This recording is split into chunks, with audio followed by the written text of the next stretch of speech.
Aloha, I'm Lyla Berg, and we're here at the Neal S. Blaisdell Arena, ready to meet the people who inform, inspire, and impact our daily lives. Thank you for joining us on Island Focus.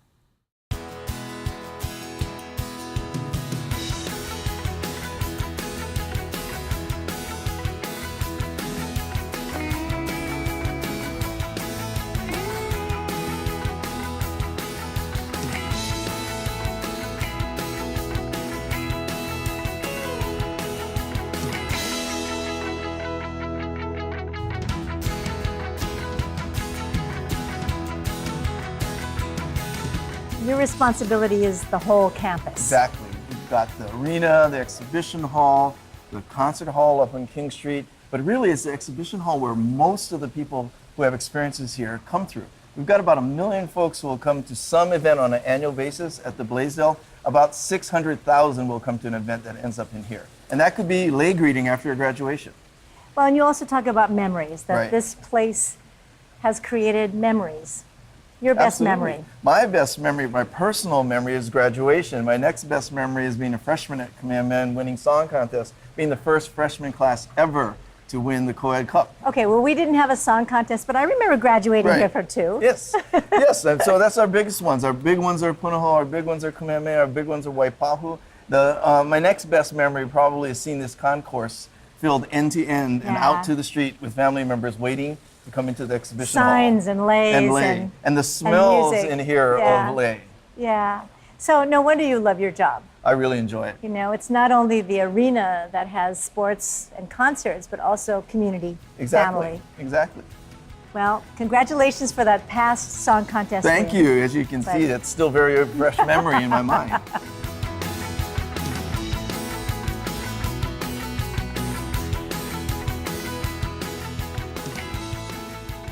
Mahalo for joining me in the conversation with Guy Kaulukukui, who is the Director of the Enterprise Services for the City and County of Honolulu.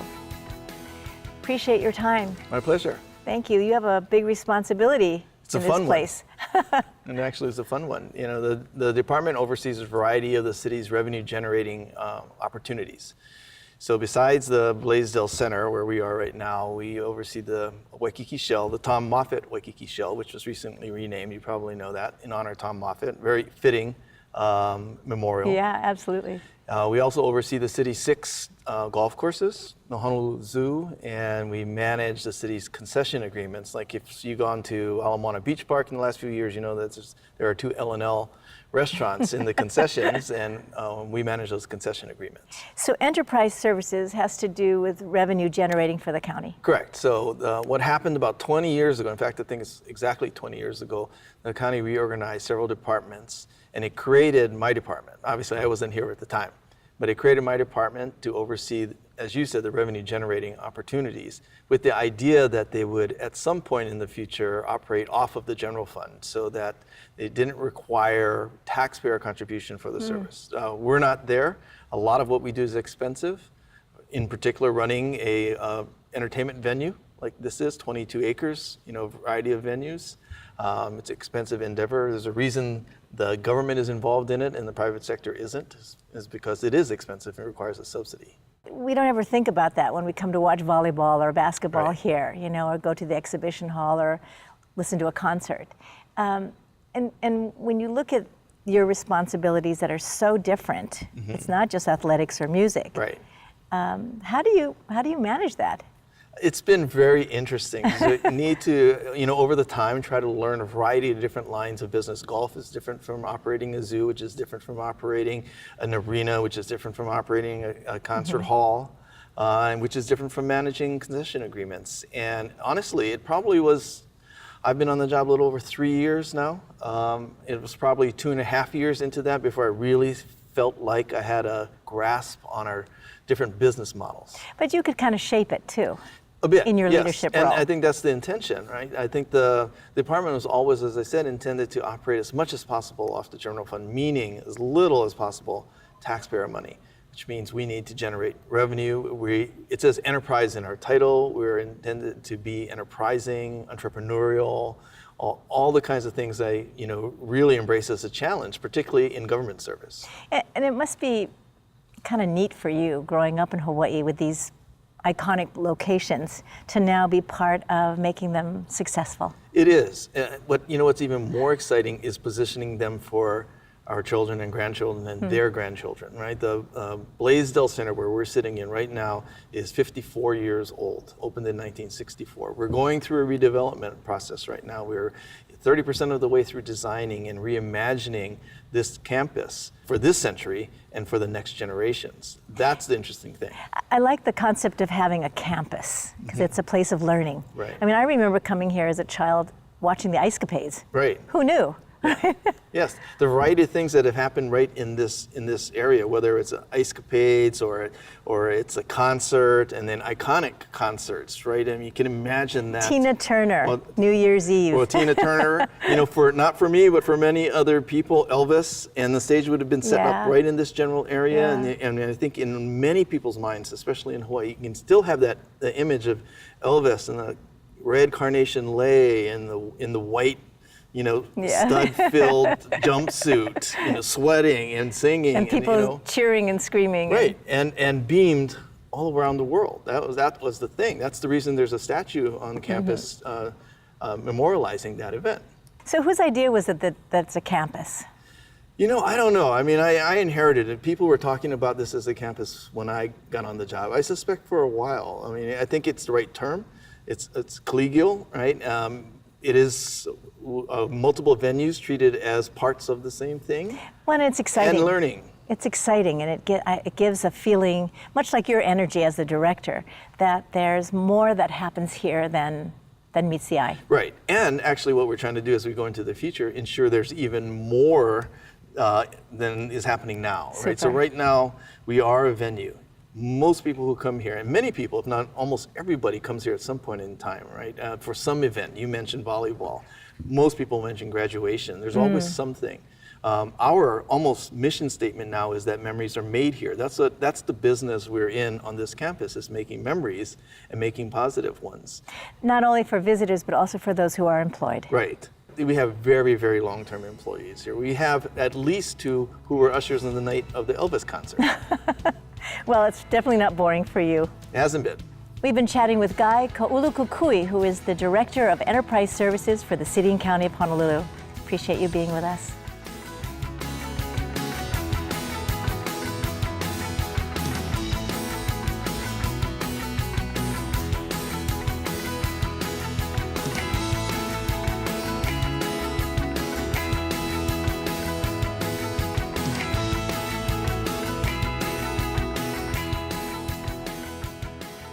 We have the pleasure today of meeting Misty Kelai, who is the Executive Director for the Mayor's Office on Culture and the Arts. Thank you so much for being here and for taking the time. Oh, mahalo, Lyla. Culture and the arts. We're in a cultural place, historically, but there's a different area that you're involved in. Lyla, I'm so proud to be the Executive Director of the Mayor's Office of Culture and Arts here in the City and County of Honolulu, the only separate department of culture and arts in the entire state of Hawaii. That's a little interesting, isn't it? Very interesting. I know Maui had a separate department of culture and the arts, but I think they merged it with economic development. But here on Oʻahu, we have 2 separate departments. Because yes, we do similar things, but you have to highlight culture and arts in Hawaii. Well, you obviously love what you do, and so what are your responsibilities? Well, one of my best projects that I've completed recently is to install and erect the bronze statue of King Kamehameha III, Lyla, right across the street here at Thomas Square. And of course, Thomas Square historically is one of the most oldest parks in the nation. And right there on that very aina was La Ho'i Ho'i'ea.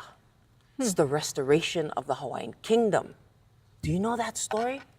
No, but it's a bit of a paradox that McKinley is across the street. Correct. Oh, Lyla, you got that. Holding his, that document that didn't really exist. No, that did not exist. But you can see that with the support of Mayor and all my colleagues in the City and County of Honolulu, we erected a statue where in the mainland, they're bringing statues down, they're tearing them down. But instead here, we're erecting so we can make sure our history is told and told properly. So speak a little bit about how the history and ties in with the culture And the arts, of course, we know music and graphic arts. But your role in the mayor's office is to do what? So I manage the city's $11 million art collection. All the statues you see, Kalakaua, Prince Kuhio, Princess Kaiulani, the Duke in Waikiki. Also the plaques and, in various parks. Paintings in your satellite city halls, in our office buildings, police stations. I mean, we manage all of that to make sure that it remains pono. We've had a rash of graffiti lately, Lyla, and it kind of upsets me, upsets the mayor too, that we have to spend extra money to malama these special pieces. So we have art. People say, that's nice to have. Kind of no need, you spend too much money. But don't you agree? It's a need to have. This is what separates our beautiful Hawaii from the rest of the world. And you also oversee events and activities. Yes. We manage the grounds at Honolulu Hale. We have beautiful Veg Fest. We just have the Veg Fest. That was so much fun. Children and Youth Day. We had Okinawa Festival. We have many festivals. Is Aloha Week part of that too? Or? Yeah, well, Aloha Week, we manage the parade. We help them set up, make sure they have all their permitting, and then of course the ho'olaulea at the end at Kapi'olani Park. We have just a blast. And when you say culture, and I really appreciate you defining that, it is not just Hawaii, although the Hawaii is what the foundation is. Correct. And to me, I always think, Lyla, a happy Hawaiian makes for a happy Hawaii.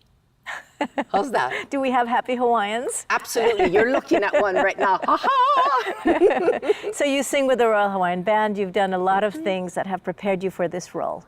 What's your most significant accomplishment in this role? Coming on board in 2013, day one with the mayor, I think my proudest moment is when we unveiled the King Kamehameha III statue. And we lowered the British Jack and we raised the Kahai Hawaii, our Hawaiian flag, that will be flying there 24/7. Lyla, that day we had grassroots community, we had OHA, we had government officials, but we all came together that day, July 31st, 2018, the 175th anniversary of the restoration of our kingdom. And everybody was on the same page. And smiling and shaking hands. And I said that day, we are singing the same song, all of us. Perhaps different keys, but we sing the same song. Hawaii is for Hawaii. We have to support our culture and arts here. Well, I really appreciate the sharing of your thoughts, but also your heart and your energy. Thank you for spending a few minutes with us. Mahalo, Lyla. Thank you. We've had such a pleasure talking and meeting Misty Kela'i, who is the Executive Director for the Mayor's Office on Culture and the Arts. Appreciate you being with us.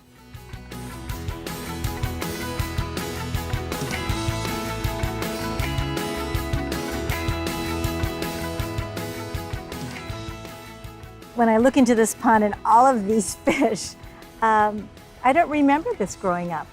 They were here right from the beginning, not these fish, but actually at the beginning in '64, this water, which comes from a well, we pump 1 million gallons of water a day. This water was much fresher. There was koi in here when the Honolulu International Center opened. This is unbelievable. In addition to fish, you have ducks, you have plants. I mean, it is a gathering place. It is, and folks come down. They come down to look at the fish. They bring their grandkids down. They come down to feed the fish. We have a heron that lives here periodically, and he or she comes in to feed off of the fish. I mean, it's spectacular. It's like the Blaisdell property is an oasis in Honolulu. It is. It is. I think it was when it was Old Plantation and the Ward family was here, and it continued to be. So this water comes from a dedicated well? It comes from a well on the property, 1 million gallons a day. We've been pumping 54 years, and it was probably the same well that the Ward family used when they needed well water. Amazing. And how do you, look at, there's a longfish and a bluefish, and how do they get here? I can't answer that question 100%. I know some of them had been stocked by our staff over the years, and I also suspect that there's been some good-meaning citizens dropping fish in here. Well, thank you very much for sharing. It's a wonderful moment to pause here.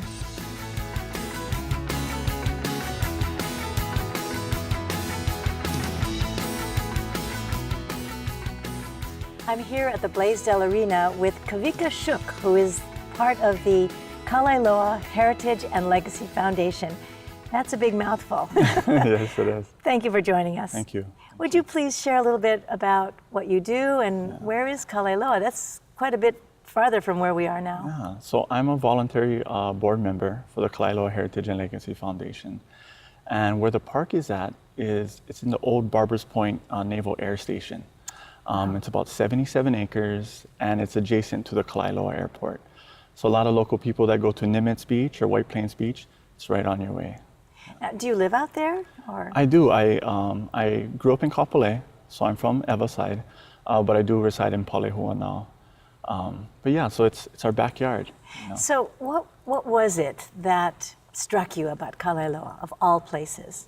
You know, when I was young and I was kind of getting that ono, if you will, for cultural preservation work and getting to know more so who I was too as a Hawaiian, I found myself going all over the island, kokoing and helping out at different places, but never knowing that we had a special place of wahipana right in our backyard.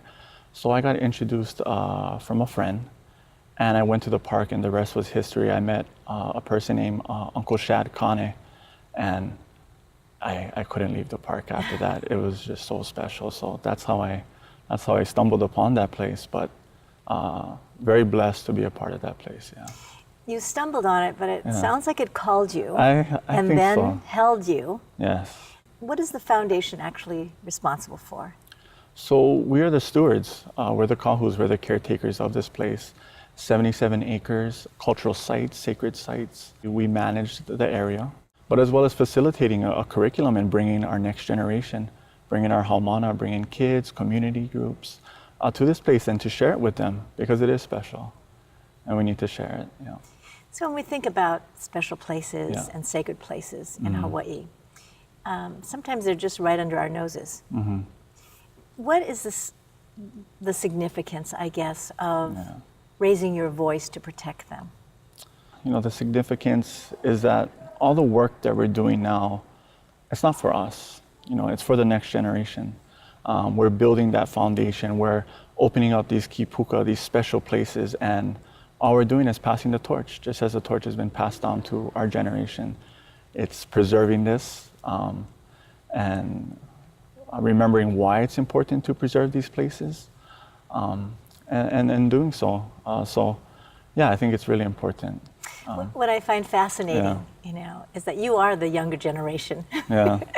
And you grew up with cell phones and all the technology and the modernized Hawaii, modernized Honolulu.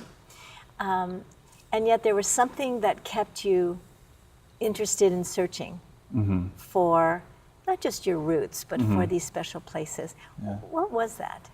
You know, I think there's a desire for every person inside to know who they are, to know where they come from. It's about purpose. You know, why are you here?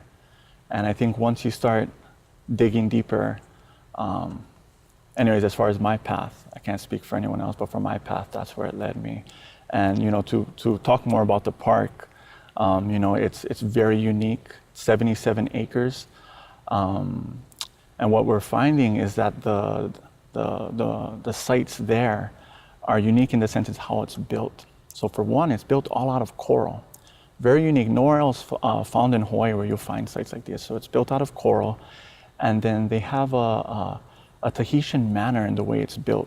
So unlike Hawaiian style where dry stacking or pohaku dry stacking, what we're finding are tall upright stones and smaller rocks filled in. That's more of a Tahitian descent in how you build hale or how you build structures. Some of the sites we find there carbon date to about 1400 AD, plus or minus 150 years. And the Ewa Plains, where this park is at, it's an ancient coral reef. So what we find a lot of, it's a karst. You find a lot of sinkholes and crevices. So the people that live there, they got their water underground in these sinkholes. Their plants, their agriculture, they canoed or planted this in sinkholes. So you have these people who are surviving in a very unique environment. And I think that's what makes the park so unique is, for one, it's still preserved today. And then two, you won't find anywhere else a place like this in Hawaii. So even if you're not Kanaka Maoli, Yes. there's much one can learn and identify with this. Yes, definitely. There's a military pass. It's the old Barbers Point Naval Air Station. There's a plantation pass, the Campbell family. So there's a lot of cattle grazing, and you know, we're finding old military beer bottles and all kind of stuff over there. But it's really like a historical line of what this place used to be from the ancient Hawaiians or Tahitian ancestors, all the way to you know, the plantation and currently today. So I think any person, anyone from the community would appreciate it. And I think what makes it special too is Kapolei. It's the next big city, right? And everybody that lives in Kapolei is not from Kapolei. So this place allows, this park has an opportunity to bring forth that cultural lens and shape what this new city could possibly look, sound, and feel like. Well, thank you very much for sharing the you. information and for sharing your thoughts and enthusiasm. Thanks, Lyla. So we've been with Kavika Shuk, who is with the Kalailoa Heritage and Legacy Foundation. Glad you could be with us.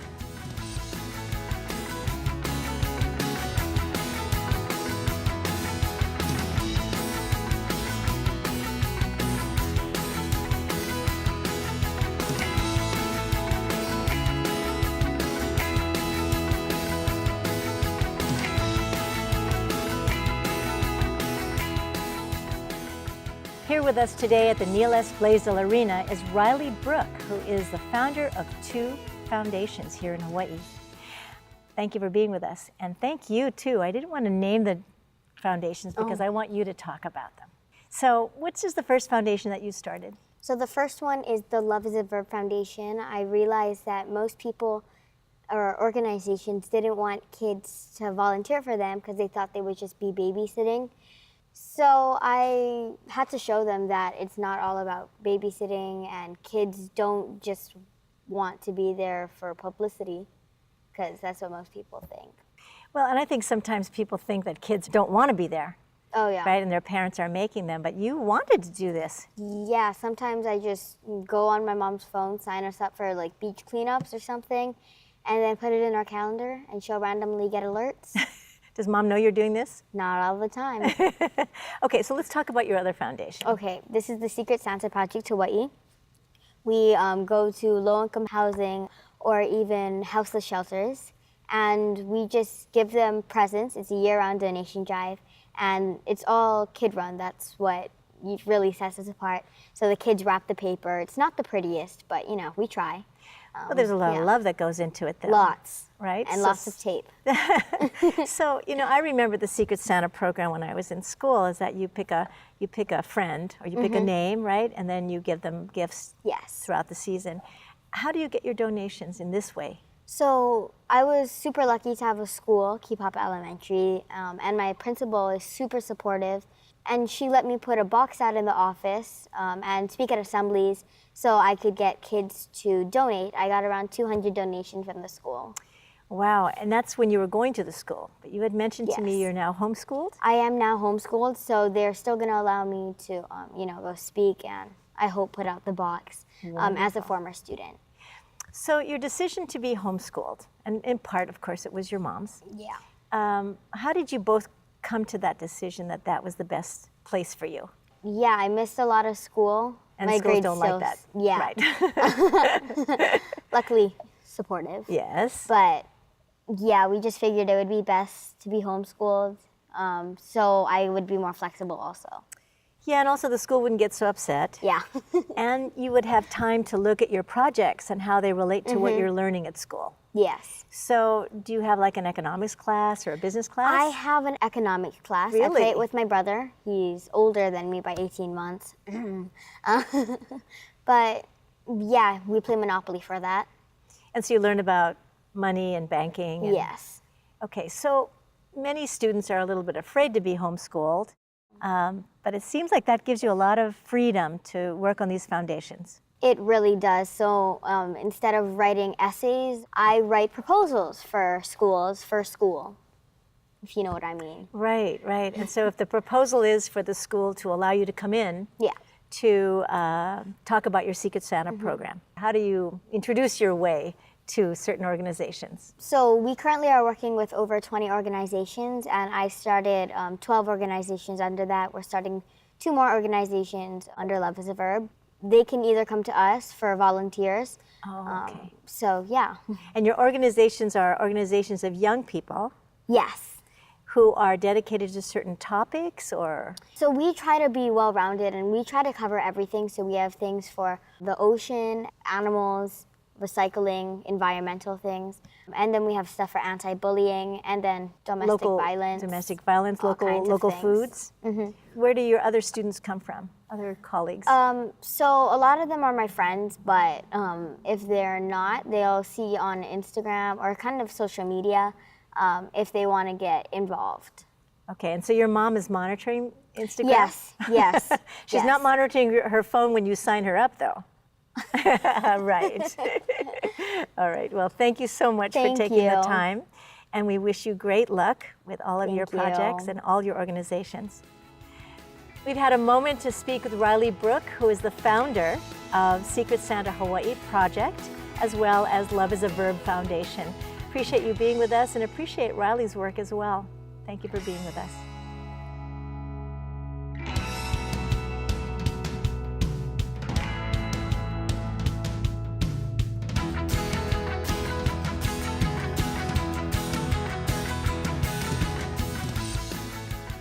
Mahalo to the Neal S. Blaisdell Arena for hosting us today, and to you for tuning in to Island Focus.